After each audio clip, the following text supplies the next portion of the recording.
Good evening, everyone. We're going to begin. Apologize for a little bit of lateness here. We are here for a presentation presented by our Planning Neighborhood Service Department and NCDC. Deanna Rhodes and Kevin Brown will be discussing an opportunity for us to communicate with our people throughout the city for many important things, including the plan of conservation and development. So, Kevin, the floor is yours. Thank you. All right. Thank you, Mr. Mayor. Thank you, ladies and gentlemen, for listening this evening as we describe to you this extended way to expand our reach to the citizens and get them engaged in plan making and decision making for the city. You might recall the impetus for this was not only the plan of conservation and development, which is requirements-based. We need the community's inputs on that 10-year plan, but also opportunity-based with the Community Investment Fund 2030 out there, $875 million to be spent in 53 of the state's communities, we being one of them. We need citizen input on how we should go after those significant funds that are available. Excuse me. And then the third reason for this, at least the impetus, and it could grow into much more than the things we show you tonight, but the three things that got it started were the POCD, the 10-year plan, the Community Investment Fund grant opportunities that are out there, and then the third thing is mission-driven, a specific effort to improve the pedestrian feel of Lower Broadway and the opportunities for businesses along Lower Broadway, starting with the Jubilee Park and the Yale Urban Design Workshop effort to make that a public-private space that is inviting to our citizens downtown. So knowing that we had those three things that we needed to solicit input from the citizens of Norwich, Deanna and I sort of put our heads together and created this joint effort to find the right software to help extend the reach beyond evenings like this, where I look in the crowd right now and there are maybe 5 or 6 folks who aren't part of the apparatus that's here tonight. This online, asynchronous, all the time available web tool will provide that capacity. You all passed a resolution on July 18th. Thank you very much for that, allowing us to go out and research and find the best product. And tonight we're going to show you that best product, and we have a representative who I'll introduce here in a minute who's going to drive the product for you and show you just how capable it is of doing the things that we need to do. We secured the contract with Citizen Lab in, I would say, late August, early September, and in 6 weeks' time, flash to bang, I'll tell you, between Dan Daniska from Plans and Mary Riley from NCDC and Foundry 66, we're going to show you tonight what I think is a pretty tight product for such a short turnaround, because we really want to get started. We need to start getting this input. In fact, the plans team is already out in front of us and has a survey out on the street that we've integrated into what we're going to show you tonight. So with me tonight to help as necessary are Deanna Rhodes and Dan Daniska from Planning and Neighborhood Services. Again, POCD is their primary purpose for using this tool. Mary Riley, who is the all other community engagement leader and primary author of the product that you're going to see tonight, although I will tell you that Deanna and I really just asked Dan and Mary, are you done yet, as we got to this point tonight. Dan and Mary put this thing together. And then with us from Citizen Lab is Dan Keene. And Dan will kick it off, and he'll show you in a lot more of an agile and adept way, because he's part of the organization, all that it's capable of doing. In this short period of time, we haven't really been able to exploit all of its capabilities, so Dan's going to drive the machine. He's going to show you all that it can do, and you're going to get a good feel for the depth of the capacity of Citizen Lab, but you're also going to get a good feeling of the cultural competence that this organization, Citizen Lab, has for the importance of engaging with the population in a municipality. Whether it's the folks that are on their team or their familiarity with this whole process and their experience, you're going to understand why we chose Citizen Lab and how capable they are and how powerful this tool could be for us. Then after that, we'll bring our actual page up. After Dan shows you what Citizen Lab is all about, we'll bring our actual page up. We'll give you a quick hover over all that's currently loaded up. It's active right now, and we've got a few beta test remarks just to make sure that we test it out appropriately. We'll show you what it is, and then we'll take your questions. So at this point, I'd like to introduce Dan Keene from Citizen Lab to give you that capabilities demonstration. Thank you. Everybody can hear me? Is that good? Great. Thanks for having me. Norwich is beautiful. I'll just say that. Quick introduction, because I think it's important for everybody to understand who they're talking to. I am an online engagement manager at Citizen Lab, but outside of that, I'm a father of a 6-month-old. I got 2 dogs and a beautiful wife, and I live in just outside Toronto, Ontario, Canada. My background is actually in farming. So I grew up a farmer. I studied food and agribusiness at the University of Delaware in the U.S., also played lacrosse there.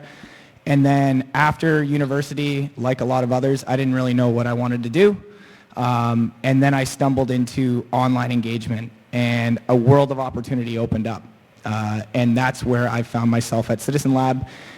I've probably been in an online engagement for 6 to 7 years, worked with hundreds of municipalities on projects from dog parks to waste management to legalizing cannabis. You name it, I've probably seen it. So again, thanks for having me down. Today's kind of presentation is going to be about what is Citizen Lab, why is it important, and how is it important to the citizens? And then obviously I want to turn it over to the Norwich team to show what they've created, because it's really great. Quick introduction about Citizen Lab. Unlike a lot of other vendors you may work with, we're actually based out of Europe. We are 7 years young, and we've quickly grown into 18 different countries, which we've just expanded into the US in the last 12 months. So Norwich is an early adopter of Citizen Lab. Citizen Lab's mission basically revolves around 3 things. How can we make engagement, so community projects, more inclusive? So there's a reason we're at the school tonight, right? It's accessible, it holds enough people. How can we make engagement in the online space more inclusive through language, through mobile engagement, interactive mapping? How can we just make it fun for the community? The other thing that is our mission is making it more continuous.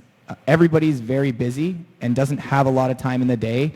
To create meaningful engagement, it takes time. So what we want to do is provide the City of Norwich with the tools that allow them to continuously engage on the projects that are meaningful to its citizens.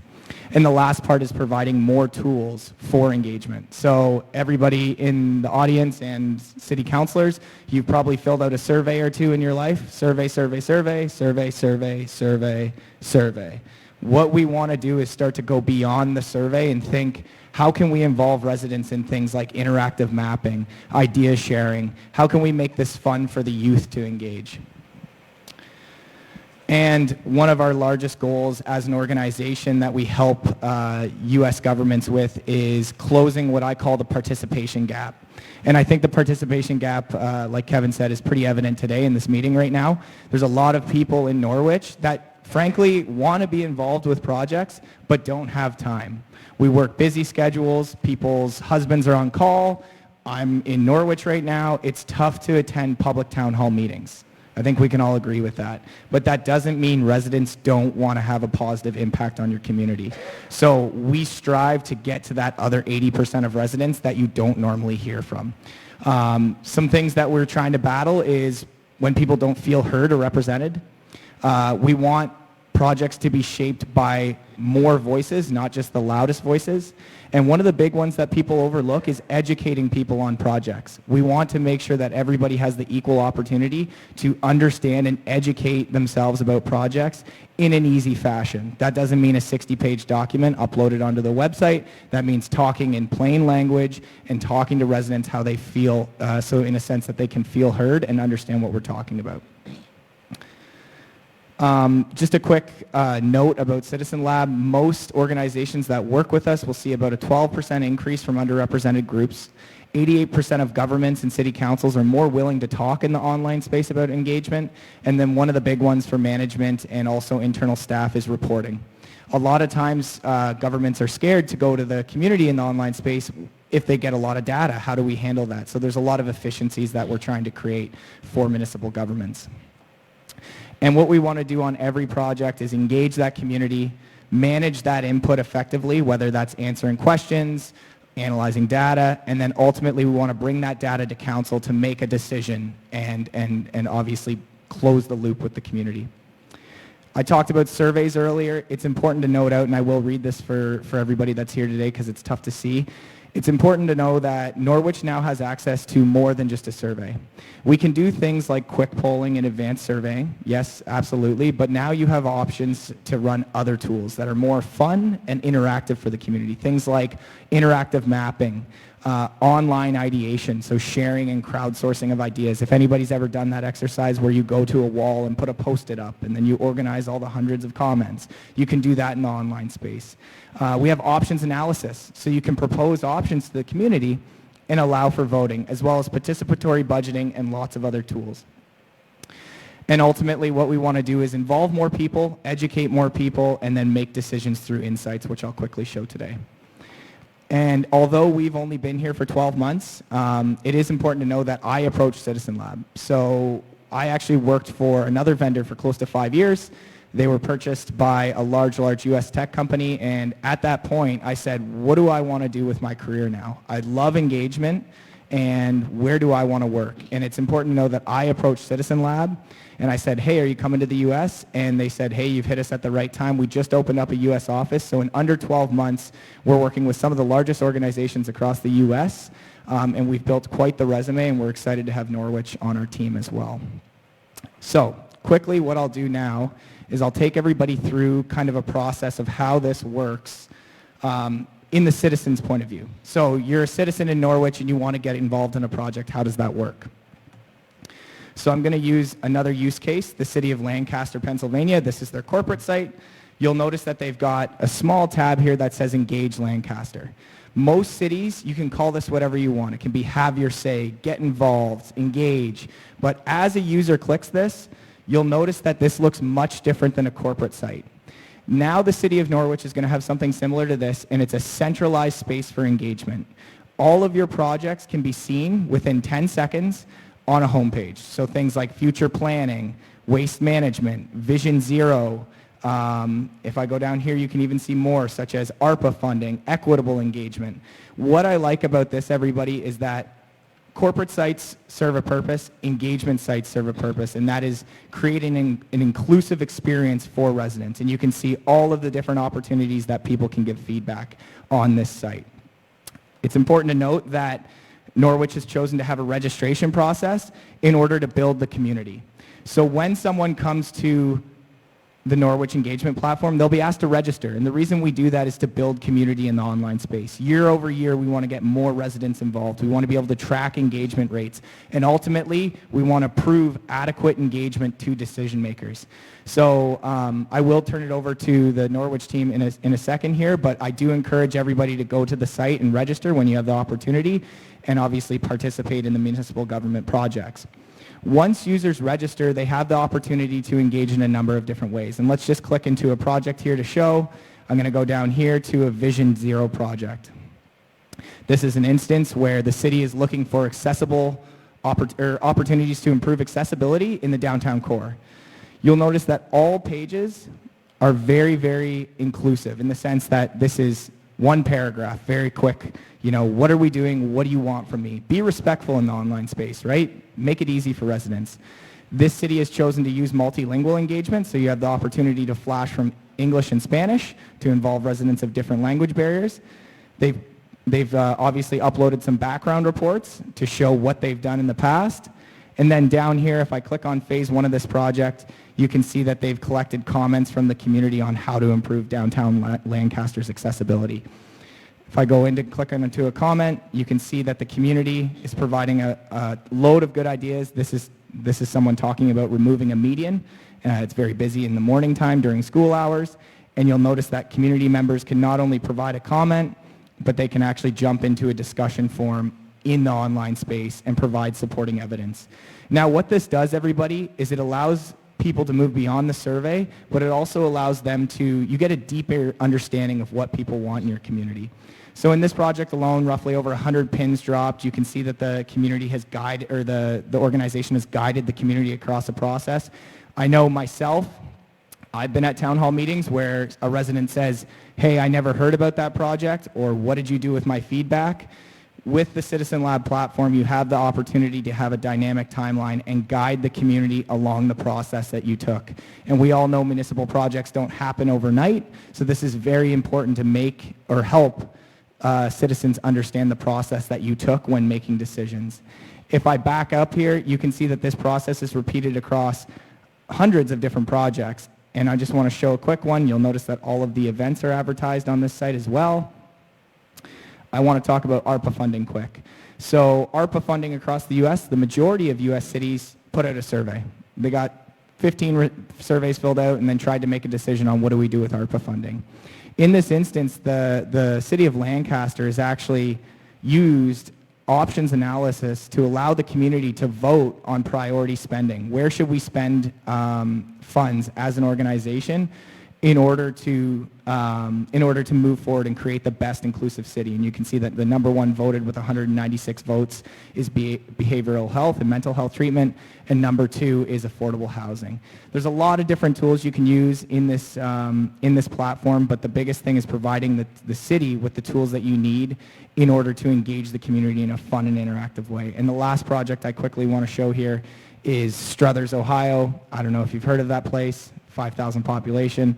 They're gathering community ideas and allowing for priorities on what the community thinks that will create Struthers, the most beautiful Struthers, the best Struthers. And they've done a lot of youth engagement going into high schools. And just to end this before I turn it over to the Norwich team, in the back end, all of the data, all of the interactions are going to be tracked to allow for effective decision making and responding to citizens, and ultimately allow you to engage on more projects and create transparency in the city. So I just want to turn it over to the city of Norwich, and thank you for having me.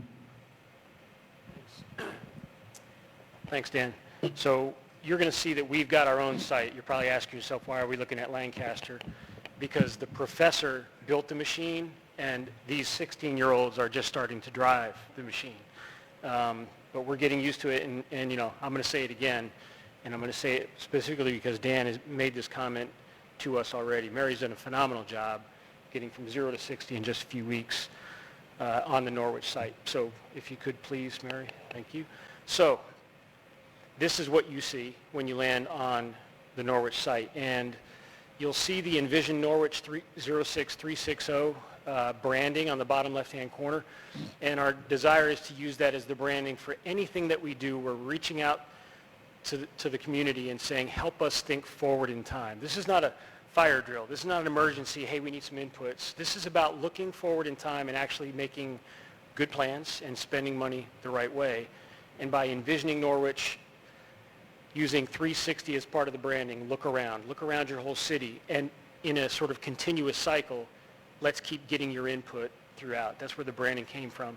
If you have any questions about that branding, it was the firm of Rhodes, Daniska, Brown, and Riley that came up with that branding for the city of Norwich. But we think we have a pretty compelling story right there. So as Dan said, if you're on the Norwich site, you'll click to sign in, and Mary just showed that it's active the same as it was on the Lancaster site. Pretty simple, not you know, super obtrusive. Name, email address, and you're in. Okay, click out of that. And then as you scroll down to the project tiles that Dan showed on the Lancaster side, what you see here is, you see on the upper left, you have a general submit an idea. That's just a simple engage. Open-ended question, what do you think ought to happen in and around the city of Norwich? The next one over is the tile that takes people to the survey for the plan of conservation and development. Scroll down. And then the next three tiles is all we have so far, because they are all part of this impetus that I described up front, the whole reason we're doing this. On the left, you see the Community Investment Fund. That's the DECD branding of it. In the middle, you see a specific call out for the marina, because we all know that the marina is a centrally important part of how this city should move forward, and we want to get the residents' impressions on that. And then the last one is the walkable downtown and the Lower Broadway project in urban design workshop. So those are the tiles. This certainly will and can grow in all the ways that Dan described, that other topics or opportunities to solicit feedback from citizens might direct us to have a more focused project tile. But for now, outside of those 4 specific tiles, the general idea submission tile is the other place that citizens can engage with us. So let's take them one at a time. Let's first go to the POCD. Click on that. Again, proponency for this is Deanna and Dan in the Planning and Neighborhood Services Directorate. And you can see a short explanation, as Dan described, why do we have this thing. It's a 10-year plan, and it's a requirement. You can't just go off and build the POCD without getting citizen input. So this is a way to help do that.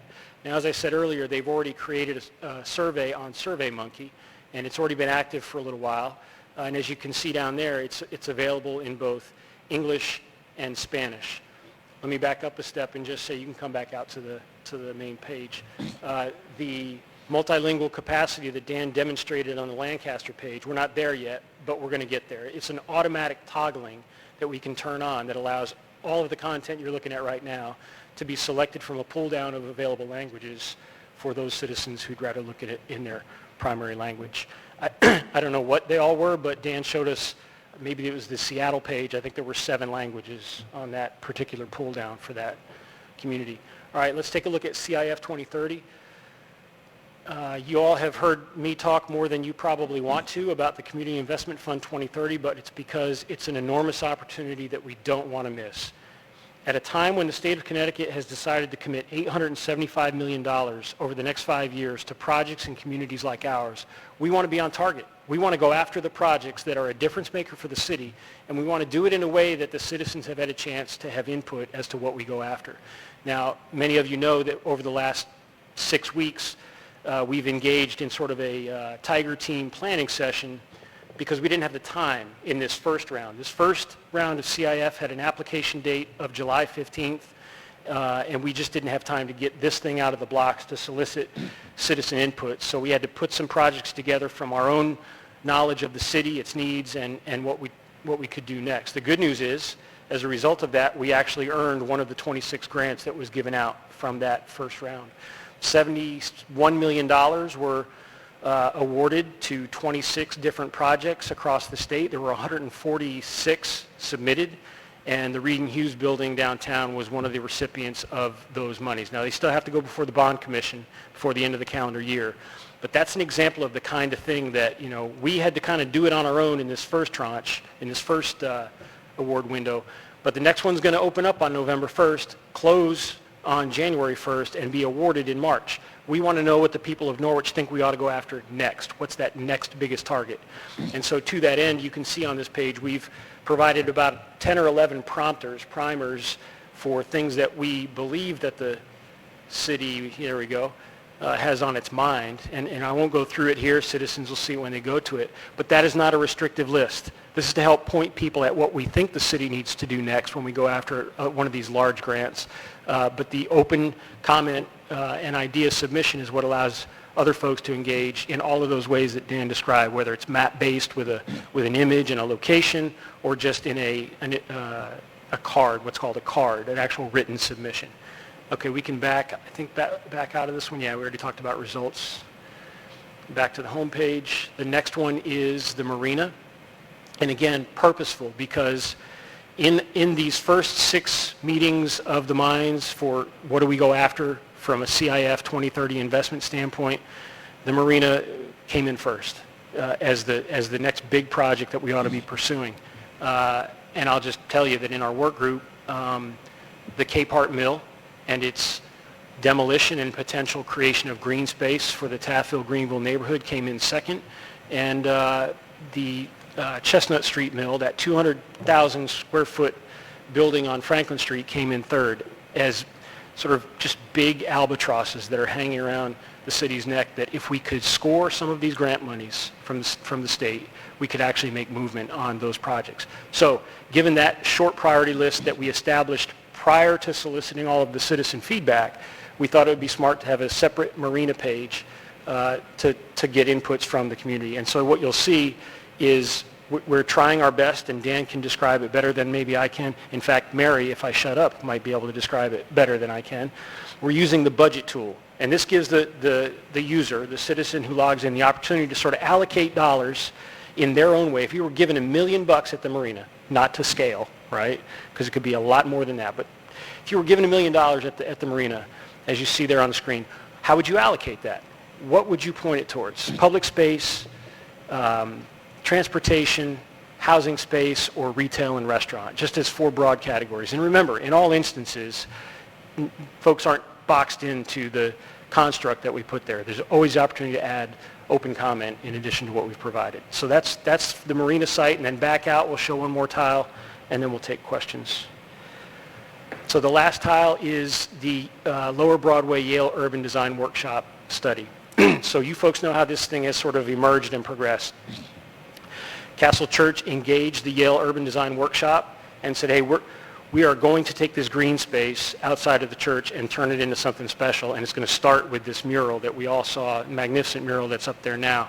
I mean, what a great kickstart to trying to revitalize Lower Broadway and make it, an accessible and inviting public space for everybody.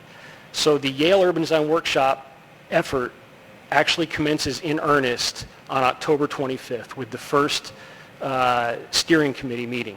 Coming out of that steering committee meeting, there'll be a series of design charrettes and focus groups where they will gather literally, in person, small groups of folks, stakeholders, citizens to discuss. But for all the reasons that Dan stood up here and talked about the value of Citizen Lab, we see this as an opportunity to gather even more input and feedback so we can make sure that we are pointing the Yale Urban Design Workshop folks in the right direction for what's needed down there on Lower Broadway. You can step back out now. So that's our site as it currently exists. It's live right now. There are folks in this audience, thank you to those who did, who went in and beta tested it. They, as Mary directed them, go break this thing so we can figure out what we got to do. And that process will be evolving. That's not over. I mean, we've all been to a website where there's a dead link or a misspelling or whatever, but this thing's at 90% right now in my mind.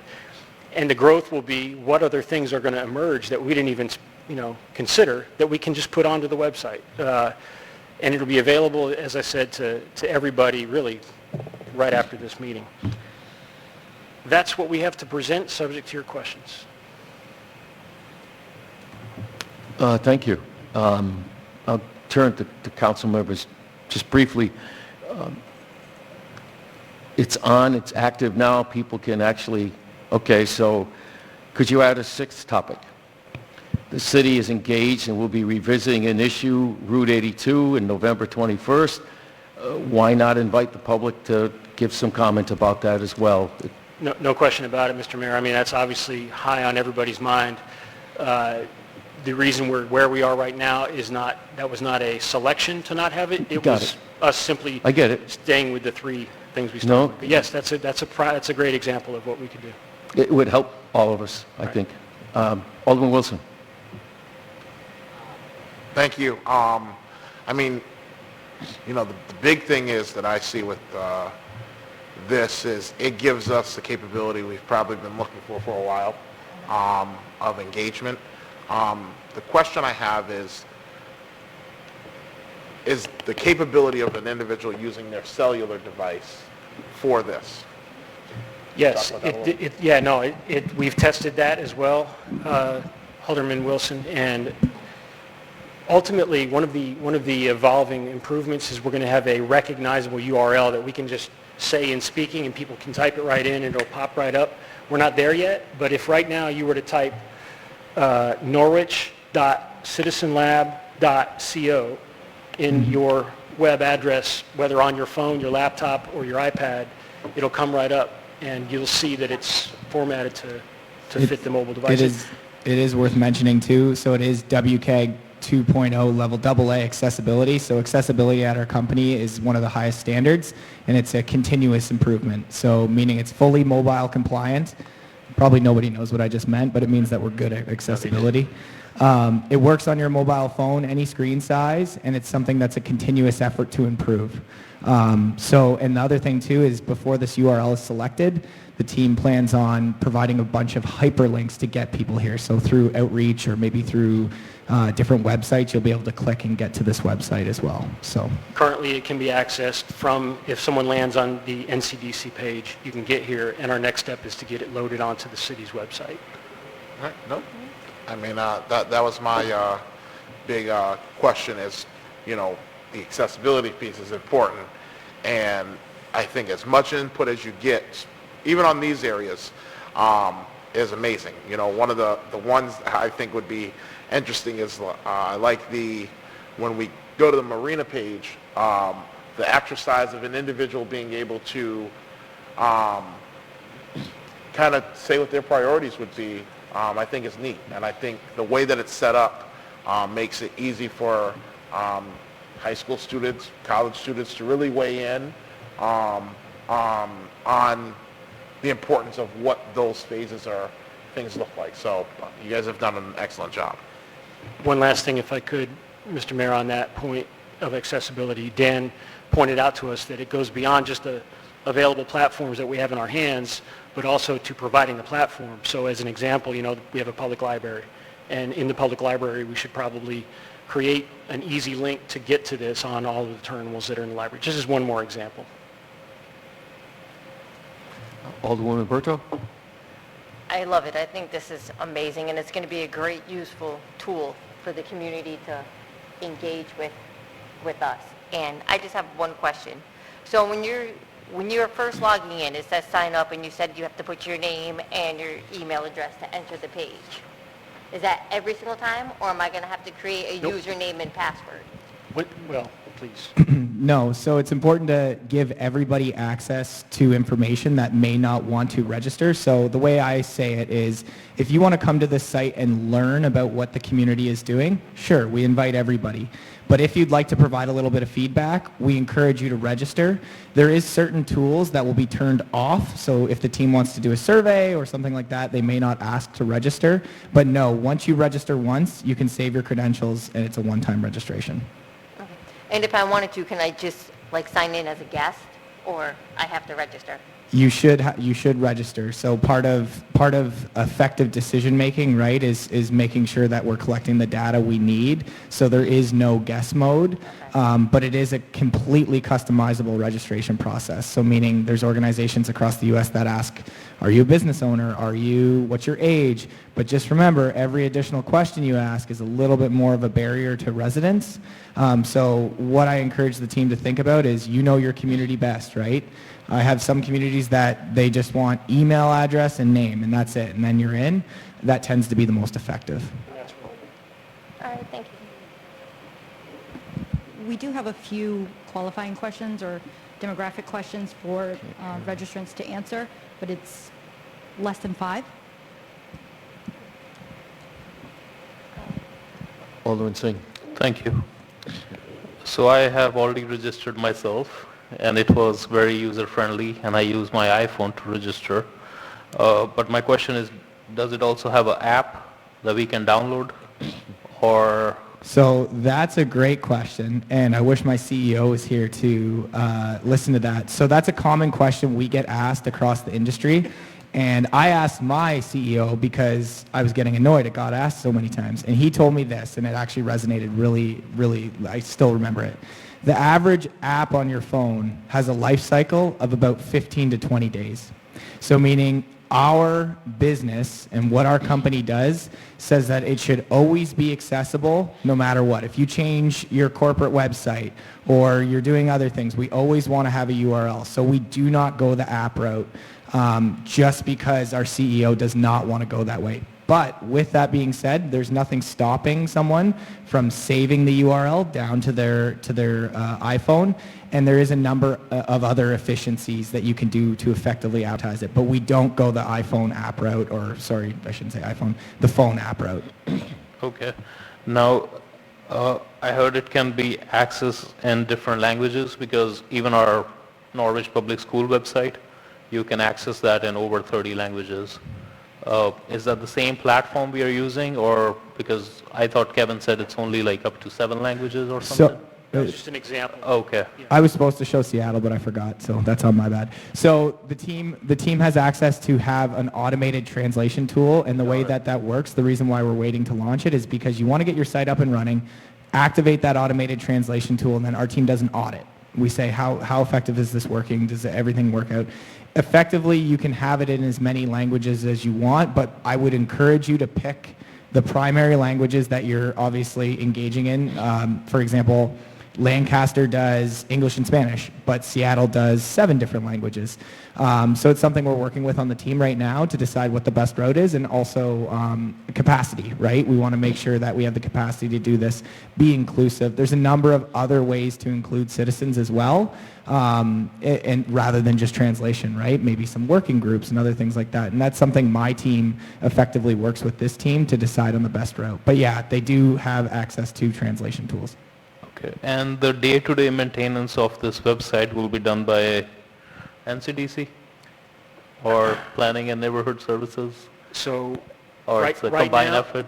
well, it's a little bit of a debate for us internally, right? We don't have a webmaster, except I have a Mary Riley at Foundry 66. She'll tell you, it's pretty intuitive, and with your own skills, you can maintain the tiles that belong to us. Dan is maintaining the tiles that belong to plans. As this thing grows, if there is a directorate or a nonprofit or an agency that wants to have something on here, part of the process will be identifying who's going to be the manager of that tile. Because one of the things that happens when you set that tile up is you being the webmaster, so to speak, receive alerts when there are updates to that. So you're the manager of that information flow to make sure that somebody's actually seeing what's going on there and responding to it, or managing it, or reporting out on it. And so for now, we're okay. If this grows, we may have to find other people to manage the other tiles. It just all depends on how expansive we get with this. And just for marketing purposes, of course, I'm sure you guys going to do some QR codes everywhere, some stickers, and are we going to have some workshops if citizens wants to just come and, Yes. Okay, thank you. That's a great point, Alderman Singh. I mean, we've done workshops before for other things. We hadn't actually contemplated it as yet, but 100%. Yeah, we need to do that. And I don't know if there's anything from the corporate That's something side. my team will help with too. Included in the package is basically, it's called a communications toolkit, and it's recommendations on how to promote the site effectively over a 12-month period. So things like maybe everybody changes their email signature to have a direct link to the project or the site in general. So for example, if Dan's running a project, maybe Dan's email signature every single time he speaks to somebody or sends an email has a direct link to that project that they're working on. Or maybe you throw it goes to the hub. Community libraries are a great resource. QR codes are another great one that I absolutely love.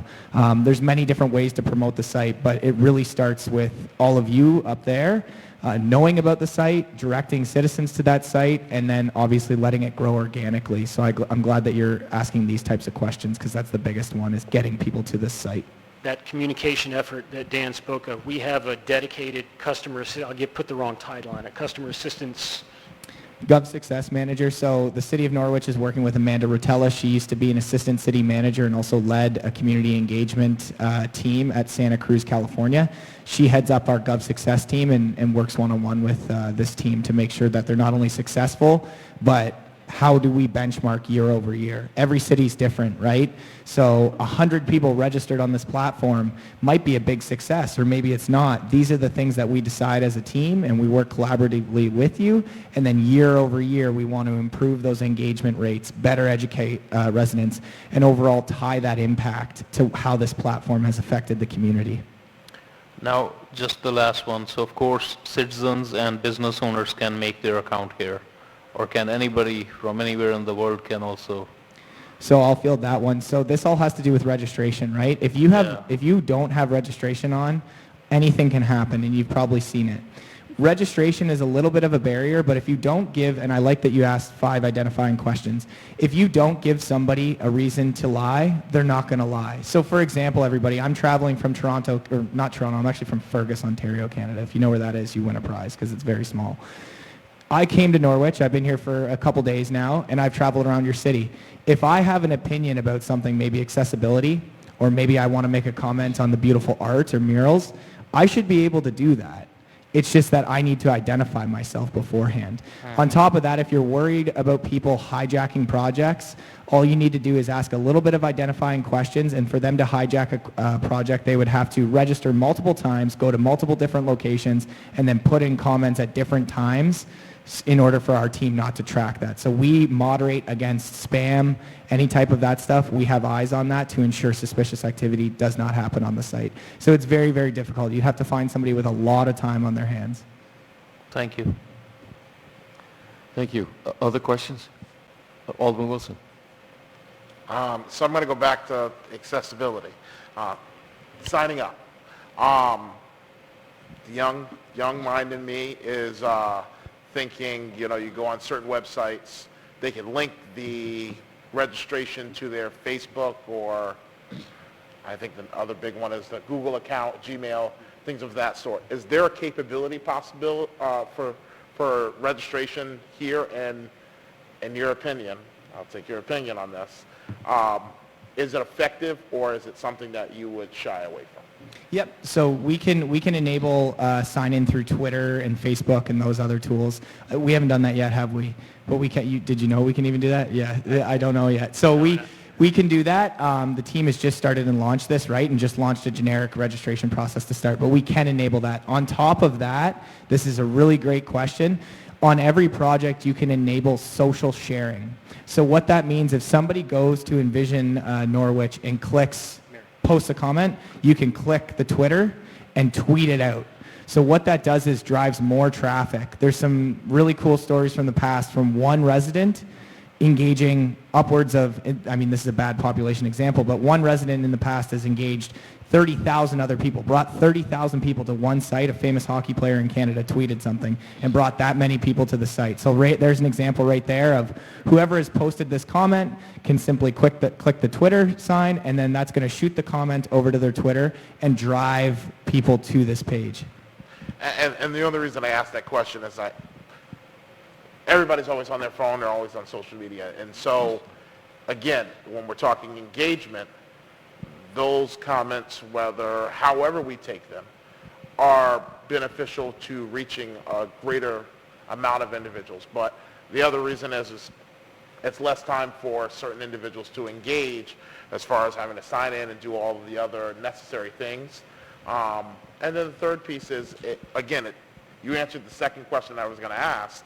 It drives more individuals without necessarily having to put out the URL codes and things of that sort. So.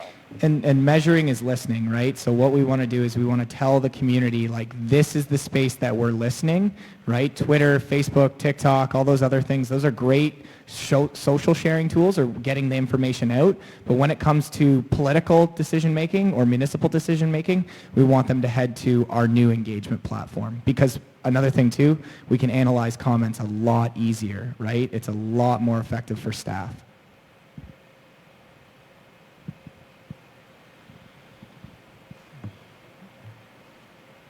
Thank you. Anyone else? Other questions? Thank you very much. All right, thank you.